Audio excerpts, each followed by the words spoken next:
صورت بنتی ہے وہ یہ کہ آمینہ کے لال اس دنیا سے رخصت ہو چکے ہو تاکہ پہلی صورت نکل جائے، حضور دنیا میں موجود نہ ہو، لیکن لڑنے والی دو جماعتیں وہ عام مومنوں کی دو جماعتیں نہ ہو بلکہ نبی کے شاگردوں کی، نبی کے تربیت یافتہ نفوس کی، آپ کے صحابہ کی دو جماعتیں ہو جن کی اقتدا پہ ہدایت کا اللہ کے نبی نے وعدہ کیا ہو، وہ نبی کے تربیت یافتہ افراد کی دو جماعتیں ہو جو اپنے اپنے اجتہاد پہ قائم رہ کے اجتہاد پہ قائم رہ کے لوگوں کے سامنے نمونہ بھی بن جائیں، اللہ کے ڈر اور خوف کی وجہ سے حدود شریعت سے تجاوز بھی نہ کرے۔ جہاں اس ماہ محترم میں حضرت معاویہ رضی اللہ تعالی عنہ کے فضائل و مناقب کو سن کر ہم اپنے ایمان کو جلا بخشتے ہیں، ایمان کو روشن کرتے ہیں، وہیں کچھ ناسمجھ اور حقیقت سے دور احباب ایسی بات کہہ کے جس کی حقیقت کا انہیں خود بھی علم نہیں ہوتا، حضرت معاویہ رضی اللہ تعالی عنہ کے بارے میں اہل ایمان کے دلوں سے عقیدت نکالنے کی کوشش کرتے ہیں۔ ان کے تعارف میں اللہ کے نبی کے جو فرامین ہیں ان سب کو پس پشت ڈال کر ایک بات کہی جاتی ہے کہ دیکھیں جی حضرت معاویہ تو وہ تھے جو صفین میں حضرت علی سے لڑنے کے لیے نکلے، صفین میں حضرت علی سے لڑنے کے لیے نکلے، تو جو حضرت علی سے لڑنے کے لیے آئے ہم ان سے کس طرح عقیدت اور احترام کا تعلق رکھیں۔ اب ہم نے دیکھنا یہ ہے کہ حضرت علی کے ساتھ جو صفین میں حضرت معاویہ اور ان کے طرفداروں کی لڑائی، یہ لڑائی ایسی ہے جس سے عقیدت میں کمی آ جائے یا ان کا احترام ساکت ہو جائے، ان کی تعظیم واجب نہ رہے۔ حقیقت یہ ہے اس لڑائی کی وجہ سے نہ حضرت علی رضی اللہ تعالی عنہ کی شان اور عقیدت میں کمی آتی ہے، نہ ہی حضرت معاویہ کی شان اور عقیدت میں کمی آتی ہے۔ حضرت علی اور معاویہ رضی اللہ عنہما اور ان کے طرفداروں میں جو لڑائی ہوئی ہے، قرآن و سنت کا اگر بغور مطالعہ کیا جائے تو آدمی اس نتیجے پہ پہنچ جاتا ہے اس کا ہونا ہی بنتا تھا، اس لڑائی کا ہونا ہی بنتا تھا، تکوینی طور پہ طے شدہ تھا، اس کے ہونے کے فوائد ہیں، نہ ہونے کے نقصانات تھے، اور اس کا پتہ چلتا ہے اس لڑائی کے محرکات، اسباب و عوامل پہ غور کرنے سے۔ چنانچہ اس کے چند محرکات آپ کی توجہ کی نظر کروں گا۔ جنگ صفین حضرت علی و معاویہ رضی اللہ عنہما اور ان کے طرفداروں میں جو لڑائی ہوئی ہے، تلواریں نکلی ہیں، یہ اس لیے ضروری تھی کہ قرآن کریم کی ایک آیت وَإِن طَائِفَتَانِ مِنَ الْمُؤْمِنِينَ اقتتلوا فَأَصْلِحُوا بَيْنَهُمَا، اگر اس لڑائی کو ایک طرف کر دیا جائے تو دنیا سے اس کی عملی صورت ختم ہو جائے،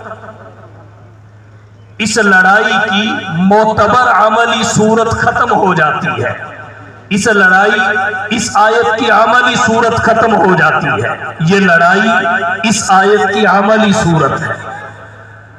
جیسے دیگر آیات کی عملی صورت دنیا میں موجود ہے، اس آیت کی بھی عملی صورت پیش کرنا تھی، اور وہ اس لڑائی کے ذریعے پیش کی کہ اگر مومنوں کی دو جماعتیں آپس میں قتل و قتال کرے فَأَصْلِحُوا بَيْنَهُمَا، تم ان دونوں میں صلح کروا دو۔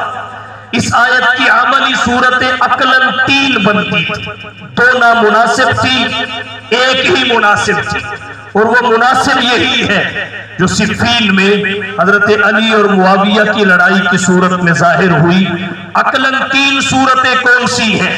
ایک صورت یہ ہے حضور کی حیات طیبہ میں آپ کے شاگردوں آپ کے صحابہ کے دو گروہ آپس میں لڑتے اور اس آیت کی عملی شکل پیش کرتے، یہ نامناسب تھا۔ لوگ تانا دیتے کہ حضور تہذیب اور اخلاق سکھائیں گے، آپ کی موجودگی میں آپ کے شاگرد اور تربیت یافتہ تلواریں لے کر ایک دوسرے کے مقابلہ میں میدان میں آ گئے ہیں۔ اللہ کے نبی نے اسی وجہ سے ایک عرصہ تک منافقین کو برداشت کیا تاکہ کوئی یہ نہ کہے اپنوں پہ تلوار تان لی۔ تو اللہ کے نبی کی حیات طیبہ میں اگر آپ کے صحابہ کے دو گروہ دو جماعتیں ہو جاتی، قتل و قتال کرتے، تو یہ اس بنا پہ مناسب نہیں تھا کہ لوگ تانا دیں گے آپ کیسے اخلاق سکھائیں گے، آپ کے تو اپنے شاگرد آپ کی موجودگی میں آپ کا لحاظ نہیں کر رہے۔ اس لیے اس شکل کو مسترد کیا گیا عقلی طور پہ۔ اور دوسری صورت کون سی ہے؟ وہ یہ کہ اللہ کے نبی کے دور میں حضور کے زمانے حیات میں اور آپ کے صحابہ کے زمانے حیات میں دو جماعتیں نہ لڑیں بلکہ بعد کے مومنوں کی دو جماعتیں آپس میں قتل و قتال کریں اور اس آیت کی عملی شکل امت کے سامنے پیش کی جائے۔ یہ دوسری صورت بھی نامناسب تھی اور اس کی بہت ساری وجوہات ہیں۔ ان میں ایک وجہ تو یہ ہے کہ بعد والوں کی لڑائی اللہ کے لیے ہوتی ہے، صحابہ کا ہر عمل اللہ کی رضا کے لیے ہوتا۔ یبتغون فضلا من اللہ ورضوانا، اللہ کی رضا کے لیے۔ اور دوسری وجہ یہ ہے کہ اگر بعد والے مومنوں کی دو جماعتیں آپس میں قتل و قتال کے ذریعے اس آیت کی عملی شکل پیش کرتی تو وہ لڑائی کس نتیجے پہ جا کے ختم ہوتی؟ پہلے لڑائی ہوئی ہی نہ ہوتی، کوئی معاملہ سامنے آیا ہی نہ ہوتا، وہ رہنمائی کہاں سے لیتے، رہنمائی کہاں سے حاصل کرتے؟ لہٰذا امت نے چونکہ لڑنا تھا، لڑائیاں ہونا تھی، تو امت کی لڑائیوں سے پہلے امت کے اس طبقہ کی دو جماعتوں میں لڑائی کا معاملہ پیش آنا ضروری تھا، جس کی ابتدا کر کے ہدایت پانے کی سند اللہ کے نبی نے خود دی ہو اور اسے حجت قرار دیا ہو، تاکہ ان کی لڑائی کو سامنے رکھ کے لوگ اس عنوان میں رہنمائی حاصل کر سکے۔ اگر صحابہ میں پیش نہ آئی ہوتی، بعد کے مومنوں کی دو جماعتیں قتل و قتال کر کے اس آیت کی عملی شکل پیش کرتی تو یہ درست اور ممکن نہیں تھا۔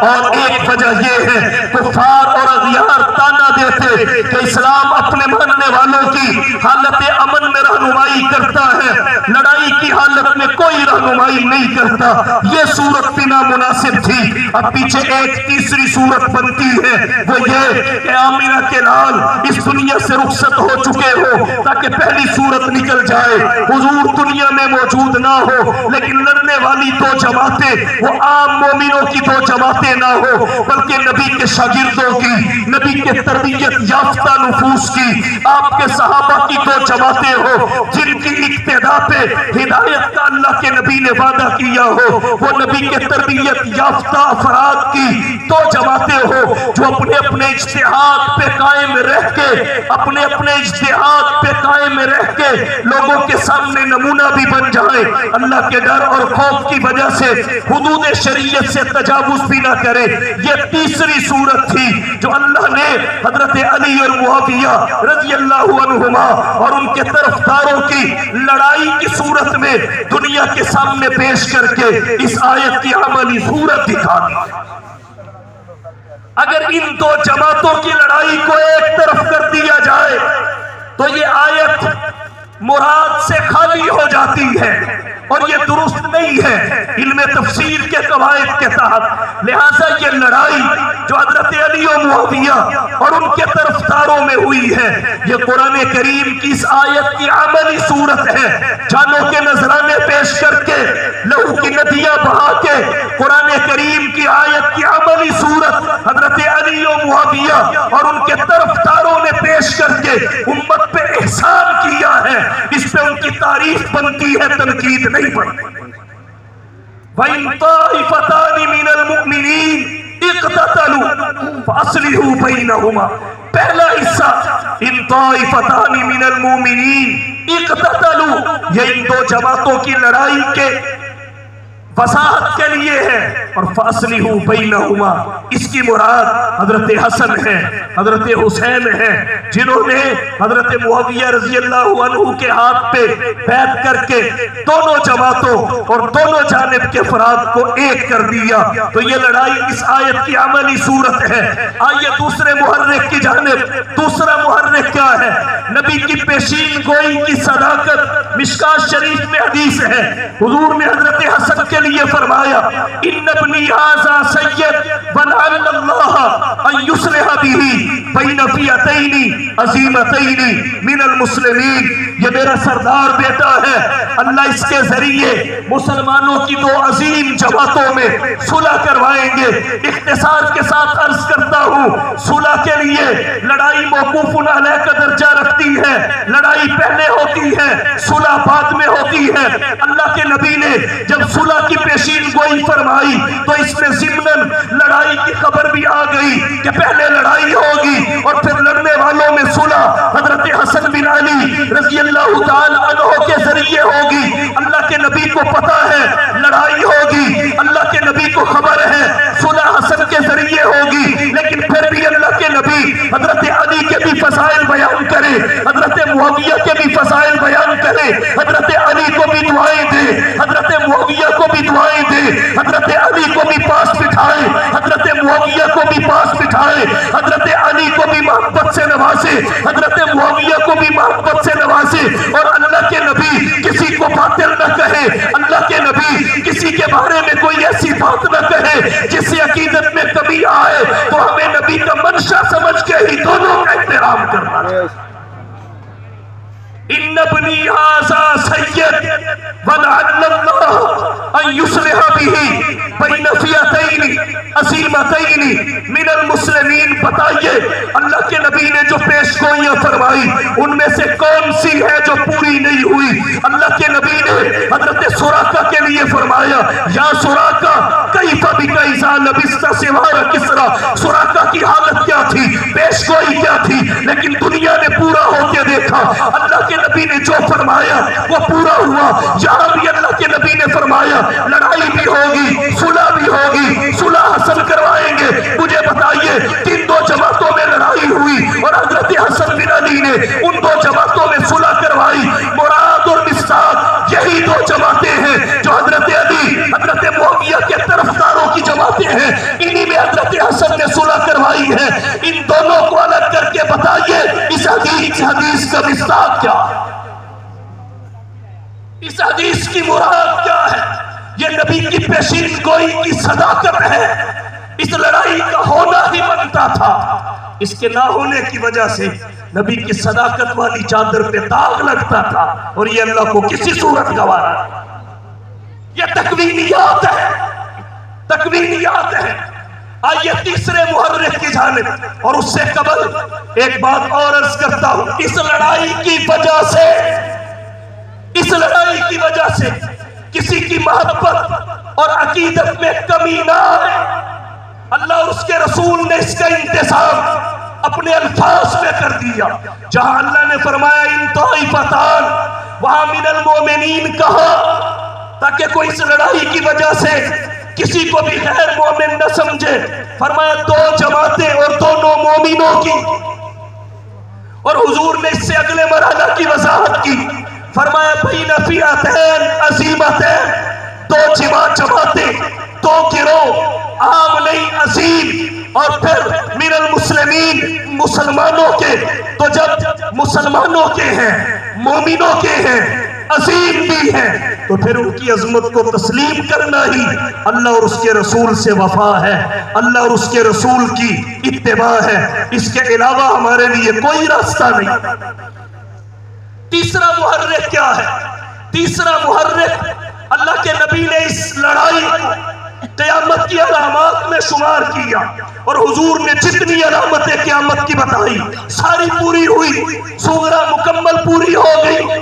جو علامات کبرا ہے ان کا ایک حصہ پورا ہو گیا۔ مشکات کی روایات کو سامنے رکھا جائے تو 6 بڑی علامات قیامت کی پورا ہونا باقی ہے، جن میں میں 1 نزول عیسیٰ ہے، نمبر 2 ظہور مہدی ہے، نمبر 3 خروج دجال ہے، نمبر 4 یاجوج ماجوج ہے، نمبر 5 دابۃ الارض ہے، نمبر 6 سورج کا مشرق کے بجائے مغرب سے طلوع ہے۔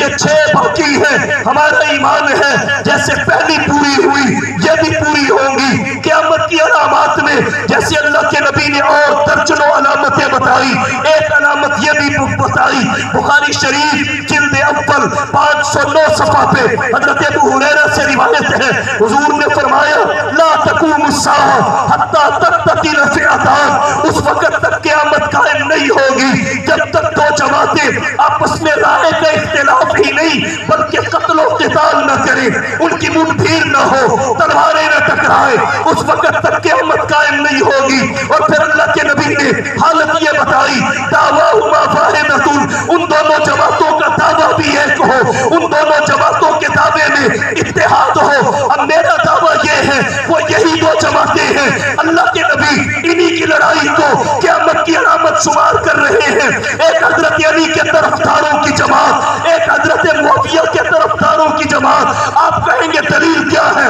شرح نہج البلاغہ جلد ثالث 125 صفحہ پہ حضرت علی کا ایک خط ہے جو انہوں نے مختلف شہروں میں بھیجا، اس میں صفین کے حالات بیان کیے۔ من کتاب اللہ علیہ السلام یقص فیہ ما جرى بینہ وبین اہل صفین کان بدو امرنا ان التقینا والقوم من اہل الشام۔ حضرت علی کہتے ہیں معاملہ کی ابتدا یوں ہوئی کہ ہم اور شامی آمنے سامنے آ گئے، لڑائی ہوئی، لیکن اس کے باوجود حقیقت کیا ہے؟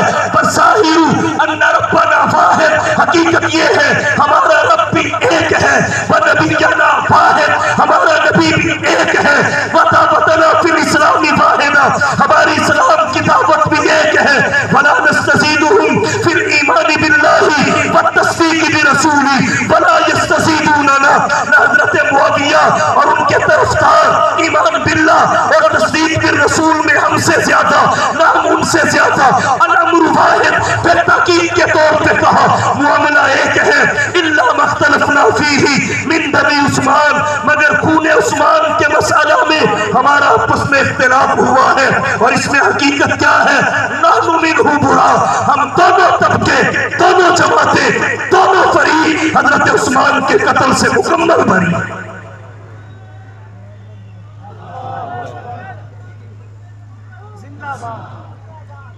قیامت کی علامت، اور اس نے بھی پورا ہونا ہے، کیسے نہ ہو؟ حضور صلی اللہ علیہ وسلم صادق امین اصدق القائلین، کیسے سچی نہ ہو؟ تو اس لیے بھی اس لڑائی کا ہونا ضروری تھا۔ اور ایک چوتھی وجہ اور محرک کیا ہے؟ وہ یہ علامہ ابن خلدون نے مقدمہ ابن خلدون میں لکھا ہے حضرت علی بھی مجتہد تھے، حضرت معاویہ بھی مجتہد تھے، دونوں مجتہدین تھے، اور مجتہد جب غیر منصوص مسائل میں اجتہاد کرتے ہیں تو ان کے اجتہاد میں خطا کا احتمال بھی ہے، ثواب کا احتمال بھی ہے، لیکن ایک حقیقت اللہ کے نبی نے اور بتا دی جو بخاری شریف جلد ثانی صفحہ 1092 پہ ہے کہ مجتہد کا اجتہاد صحیح ہو تو اجر ملتا ہے، اگر اجتہاد میں خطا ہو کہر اجر ملتا ہے۔ اذا حکم الحاکم فاجتہد فاصاب فلہ اجران واذا حکم فاجتہد ثم اخطا فلہ اجر۔ نتیجہ کیا ہے؟ مجتہد کو ہستی ہے جو ہر صورت معجور ہے، ماخوذ نہیں۔ اجتہاد صحیح ہو تب بھی اجر، اجتہاد میں خطا ہو تب بھی اجر۔ تو جب اللہ دونوں کو اجر دے رہے ہیں تو کون عقل کا دشمن اجر پہ تنقید کرے؟ عقل کا دشمن ہوگا جو اجر ملنے والے کام پہ تنقید کرے، دوست نہیں کر سکتا۔ اور پھر ہم اس بحث میں بھی نہیں پڑھتے اجتہاد کون سا خطا پہ مبنی، کون سا ثواب پہ مبنی، یہ ہماری اوقات، یہ ہماری اوقات نہیں۔ اور ویسے بھی ہر ایک میں خطا اور ثواب کا احتمال ہونا چاہتا ہے، اجتہاد کے اصول و ضوابط کو سامنے رکھتے ہوئے۔ جیسے قروء سے مراد شوافع نے طہر لیا، احناف نے حیض لیا، لیکن ما احتمال الخطا، خطا کے احتمال کے ساتھ، کس کا اجتہاد خطا پہ مشتمل، کس کا ثواب پہ؟ یہ تو بتاؤ گناہ کسے ملا ہے؟ کسی کو بھی نہیں۔ جب دونوں کو اللہ نے اجر سے نوازا، اللہ اجر دے اور اللہ کا بندہ اپنے آپ کو اللہ کا بندہ کہہ کے جسے اللہ اجر دے اس پہ تنقید کرے، تو یہ تعلق کیسا ہو؟ یہ بندے کا اللہ سے تعلق کیسا ہو؟ دونوں مجتہد ہیں، دونوں، اور لڑائی اجتہاد کے اختلاف کی وجہ سے ہوئی ہے۔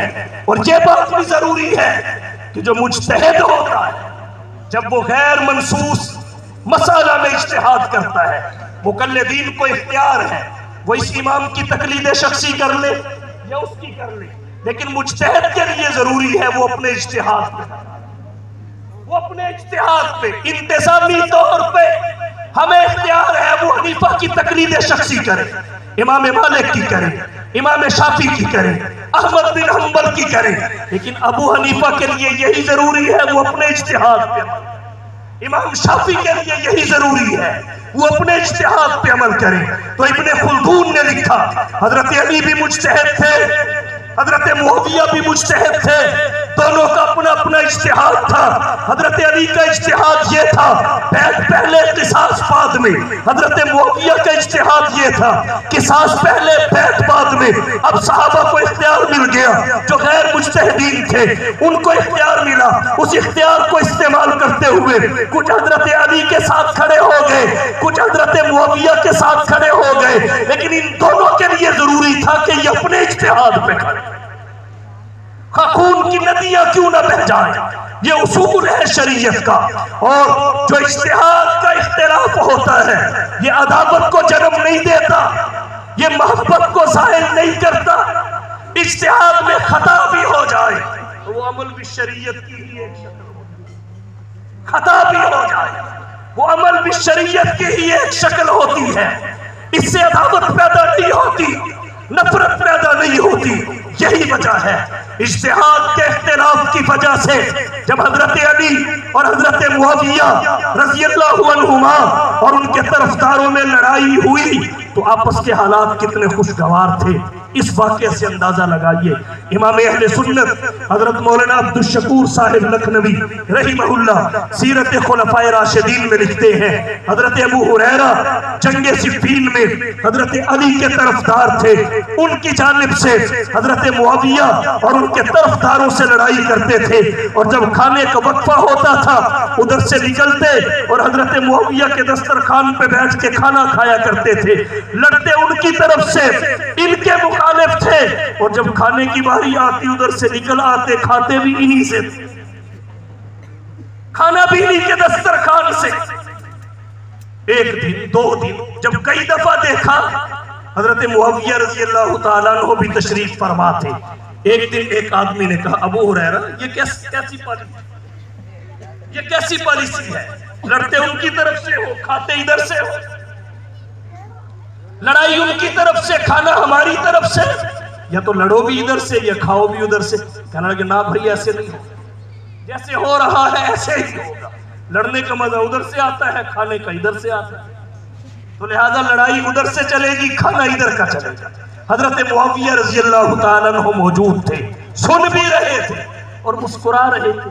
یہ تھے اندر کے حالات، یہ تھے اندر کے حالات۔ ان کی محبت اختلاف کے باوجود قائم، اور آج ان کے نام پر ایک دوسرے کے گریبانوں کو پکڑا جا رہا ہے۔ یہ حق و باطل کی لڑائی نہیں تھی بھائی بھائی، اجتہادی لڑائی میں حق اور باطل نہیں ہوتا، حق اور احق ہوتا، حق اور باطل نہیں ہوتا، حق اور احق ہوتا ہے۔ اور پھر یہی وجہ ہے جب اس لڑائی کی حکمتیں پوری ہو گئی، اس کی حکمتیں پوری ہو گئی، جیسے یا ایھا الذین آمنوا اذا ناجیتم الرسول فقدموا بین یدی نجواکم صدقہ۔ منافقین کو پیچھے ہٹانا تھا، اور بہت ساری حکمتیں تھیں۔ اللہ نے کہا اگر نبی سے علیحدگی میں خلوت میں بات کرنی ہے تو کچھ صدقہ پہلے، جس کے دل میں مال کی محبت ہو اس کے لیے بڑا مشکل تھا، تو منافق پیچھے ہٹ گئے. حضرت علی نے واحد شخصیت تھے, انہوں نے صدقہ کیا 1 دینار, حضور سے سرگوشی کی. اس کے بعد یہ آیت حکماً منسوخ ہو گئی, تلاوتاً آج بھی قرآن منسوخ الحکم دون التلاوت ہے. جب حکمت پوری ہو گئی تو حکم منسوخ. تو جب یہاں بھی لڑائی کی حکمتیں پوری ہو گئی, عملی صورت میں مل گئی, پیشین گوئی بھی سچی ہو گئی, قیامت کی علامت بھی پوری ہو گئی, حکمتیں پوری ہو گئی, تو حضرت علی اور حضرت معاویہ اور ان کے طرفداروں کی صلح بھی ہو گئی. مجھے بتائیے کس کو باطل کہو گے اور کس کو باطل سے صلح کرنے والا قرار دو گے؟ یہاں باطل نہیں ہے, یہاں حق اور حق ہے, حق اور حق ہے. اور اس معاملے میں ہمارے اکابر نے حضرت علی رضی اللہ تعالیٰ عنہ کی جانب حق کی نسبت کی ہے. یہاں باطل نہیں ہے, یہ لڑائی اجتہاد کے اختلاف کی وجہ سے ہوئی. اور ایک بات یہاں اور عرض کرتا ہوں, وہ یہ کہ جب صلح ہو گئی, اگر باطل ہوتا کسی بھی طرف تو حق کی باطل سے صلح نہیں ہوتی, حق کی باطل سے صلح نہیں ہوتی. اس لیے حق کو باطل نہیں تھا. کہتے ہیں اچھا جی ٹھیک ہے, لڑائی تو ہوئی جی, بالکل ہوئی ہے, انکار نہیں. تو پھر یہ کیسے ہو سکتا ہے 2 لڑیں اور دونوں ہی صحیح ہوں؟ اللہ نے قرآن میں بتا دیا کہ ایسے ہو سکتا ہے. قرآن میں بتایا کہ بسا اوقات لڑنے والے دونوں صحیح ہوتے ہیں, لڑانے والے غلط ہوتے ہیں. لڑنے والے دونوں صحیح ہوتے ہیں, لڑانے والے غلط ہوتے ہیں. اس پہ حضرت موسیٰ اور ہارون کا واقعہ قرآن کریم میں شاہد عدل ہے. دونوں حق پہ تھے, لڑائی اجتہادی اختلاف کی وجہ سے تھی. لڑانے والا فریق صالح سامری تھا, وہ باطل پہ تھا. جب وہ ننگا ہوا تو دونوں مل گئے اور مل کے تعاقب اس کا کیا. یہاں بھی بالکل اسی طرح لڑنے والے دونوں حق پہ تھے, دونوں بھائی تھے, نبی کے صحابی تھے. لڑائی اجتہاد کے اختلاف کی وجہ سے ہوئی اور اس میں ایک محرک باغیوں کی سازش بھی تھی. جب وہ باغی بے نقاب ہوا, دونوں نے صلح کر کے اس کا تعاقب کیا, پھر دونوں ایک ہوئے. یہاں بھی فریق صالح تھا. ایک محرک یہ تھا کہ حضرت عثمان کے قاتلین سے قصاص نہ لیا جائے. انہوں نے ہی سارا جال بنا کہ کسی طریقے سے حضرت علی اور حضرت معاویہ کی صلح نہ ہو, ملاقات نہ ہو. لیکن جب حکمتیں پوری ہو گئی تھی تو اللہ تعالیٰ کے امر کو کون ٹال سکتا تھا؟ یہ پھر جمع ہو گئے اور پھر ان کی صلح آگے تک گئی, یہاں تک گئی کہ حضرت حسن بن علی رضی اللہ تعالیٰ عنہ, حضرت علی رضی اللہ تعالیٰ عنہ کی شہادت کے بعد خلیفہ بنے. 6 مہینے مسند خلافت پر متمکن رہے, پھر دستبردار ہو کے حضرت معاویہ کے ہاتھ پہ ہاتھ رکھ کے بیعت کر لی. رجال کشی کے 72 صفحہ پہ لکھا ہے حضرت حسن نے بھی بیعت کی, حضرت حسین نے بھی بیعت کی, حضرت معاویہ کی. اب میرا ایک سوال ہے, حضرت علی کے ساتھ رشتہ حسن اور حسین کا زیادہ گہرا اور مضبوط ہے یا آج کے انسان؟ حضرت علی کے ساتھ تعلق ان کی اولاد کا زیادہ تھا یا آج کے لوگوں کا؟ تو جب اولاد نے صلح کر دی تو آج والے کیا لگتے ہیں حضرت حسن اور حسین کے امام پہ تنقید کرنے کے اور ان کے بارے میں وہ کچھ کہنے کے جسے کہنے اور سننے کی کوئی گنجائش اور جواز نہیں ہے. حضرت حسن نے بھی صلح کر لی, حسین نے بھی کر لی رضی اللہ عنہما, بیعت تک کر لی. اور حضرت علی حضرت معاویہ کے بارے میں واقع تحکیم کے بعد ایسی باتیں کہہ گئے کہ اگر حضرت علی سے محبت کا دعویٰ سچا ہو تو حضرت معاویہ کے بارے میں ذہن میں خیال بھی کوئی ایسا نہیں آ سکتا جو حضرت معاویہ کی عقیدت میں کمی کا سبب. قرب الاسناد کے 45 صفحہ پہ ہے, حضرت علی خود کہہ گئے, امام باقر کی روایت ہے, قال یقول لأهل حربه انا لم نقاتلهم على التكفير لهم ولم نقاتلهم على التكفير لنا ولكننا رأينا أن على حق ورأوا أنهم على حق. نہ انہوں نے ہم سے کافر سمجھ کے لڑائی کی, نہ ہم نے انہیں کافر سمجھ کے ان سے لڑائی کی. وہ اپنے آپ کو سمجھتے تھے کہ ہم درستگی پہ ہیں ہم اپنے آپ کو سمجھتے تھے ہم درستگی پہ ہیں. اور ایک روایت اسی پہ ہے, لم یکن ینسب احد من اہل حربہ الی الشرک ولا الی النفاق ولکن یقول ہم اخواننا بغوا علینا.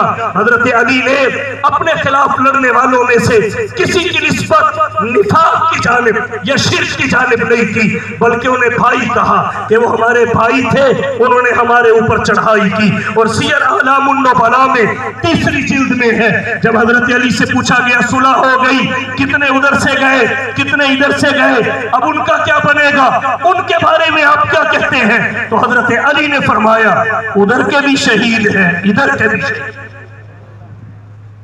جو ادھر سے جنگ میں قتل ہوئے وہ بھی شہداء, جو ادھر سے ہوئے وہ بھی شہداء.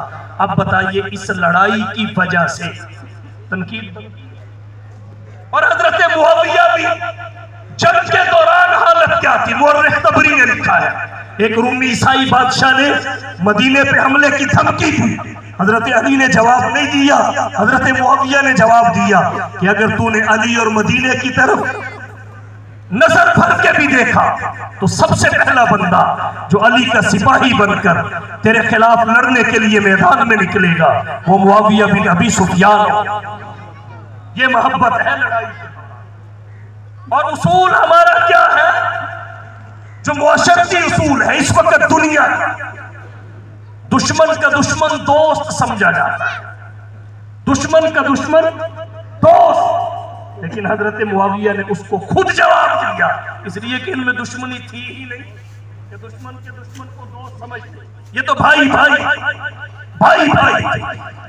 اور جب الناہیہ انتانی معاویہ کے 69 صفحہ پہ ہے, حضرت امیر معاویہ رضی اللہ تعالیٰ عنہ سے پوچھا گیا بتائیے آپ افضل ہیں کہ حضرت علی افضل ہے؟ حضرت معاویہ نے جواب دیا علی کے جوتے بھی آل ابی سفیان سے افضل ہے, علی کے قدم بھی آل ابی سفیان سے افضل ہے. ہمارا اہل سنت والجماعت کا اعتقاد یہ ہے دفاع حضرت علی کا بھی ضروری, حضرت معاویہ کا بھی ضروری, کیونکہ یہ صحابی ہونے کی وجہ سے ہے. صحابی وہ بھی ہے, صحابی یہ بھی ہے, لیکن جب بات رتبے اور فضیلت کی آئے گی اہل سنت والجماعت کا عقیدہ یہ ہے حضرت علی کی فضیلت حضرت معاویہ پہ مسلم, حضرت علی کی فضیلت حضرت معاویہ پہ مسلم ہے. تو حضرت معاویہ نے فرمایا علی کے قدم بھی آل ابی سفیان سے افضل ہے. ریاض النظرہ الاستیاب فی معرفت الاصحاب شرح نهج البلاغہ میں ہے, جب حضرت علی کی شہادت ہوئی تو حضرت معاویہ نے زرار بن سمرہ کو بلایا کہ میرے سامنے حضرت علی کے اوصاف بیان کرو. انہوں نے کیے, رو پڑے, آنکھیں برس پڑی, پلکیں چھلک پڑی, سینہ ہنڈیا کی طرح جوش مار رہا ہے, رو کے کہتے ہیں رحم اللہ ابو الحسن کان واللہ کذالک, اللہ ابو الحسن علی پہ رحم فرمائے, اللہ کی قسم وہ ایسے ہی تھے. اتنے روئے فبکا معاویہ حتی خزلت لحیتہ, یہاں تک کہ ان کی داڑھی آنسوؤں سے تر ہو. یہ ہے محبت. لڑائی ان کا معمول نہیں تھا, اس نے ہونا تھا اور خلاف معمول ہونا تھا. اور جب صحابہ سے خلاف معمول کوئی ہو تو اس پہ ایسے ہی تنقید جائز نہیں جیسے نبی سے ہو جائے تو اس پہ تنقید جائز. کیوں؟ اس لیے کہ نبی سے جب خلاف معمول کوئی کام ہوتا ہے تو اس سے امت کے لیے آسانی کا دروازہ, سہولت کا دروازہ کھلتا ہے. مثال کے طور پر بخاری شریف جلد اول صفحہ 99 پہ روایت آتی ہے, حضرت ابو ہریرہ راوی ہے, حضور نے ظہر کی 4 کے بجائے 2 رکعتیں پڑھا کے سلام پھیر دیا. حضرت ذوالیدین نے عرض کیا اقصرت الصلاۃ ام نسیت یا رسول اللہ, اللہ کے رسول کیا نماز کم کر دی گئی یا جناب سے بھول ہو گئی؟ حضور صحابہ کی طرف متوجہ ہوئے, فرمایا اصدق ذوالیدین, کیا ذوالیدین سچ کہہ رہے ہیں؟ قالوا نعم, انہوں نے عرض کیا جی اللہ کے رسول سچ کہہ رہے ہیں. حضور اٹھے, 2 رکعتیں مزید پڑھی, سجدہ صاحب کر کے سلام پھیرا. واقعہ اس زمانے کا ہے جب نماز کے دوران بات کرنے سے نماز فاسد نہیں ہوتی تھی. اب ظہر کی نماز میں